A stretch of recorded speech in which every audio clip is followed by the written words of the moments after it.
तरीन वीडियोस के लिए हमारा YouTube चैनल सब्सक्राइब करके बेल आइकन प्रेस करिए ताकि आपको मिले हर अपडेट सबसे पहले।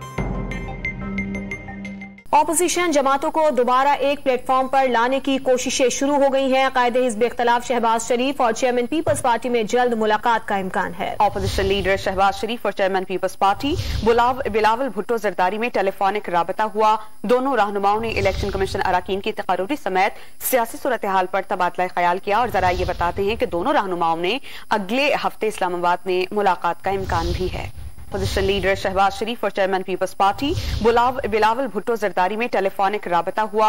दोनों रहनुमाओं ने इलेक्शन कमीशन अराकीन की तकर्रुरी समेत सियासी सूरत हाल पर तबादला ख्याल किया और जरा ये बताते हैं कि दोनों रहनुमाओं ने अगले हफ्ते इस्लामाबाद में मुलाकात का इम्कान भी है। दोनों रहनुमाओं ने इलेक्शन कमीशन अराकीन की तकर्रुरी समेत सियासी सूरत हाल पर तबादला ख्याल किया और जरा ये बताते हैं कि दोनों रहनुमाओं ने अगले हफ्ते इस्लामाबाद में मुलाकात का इम्कान भी है।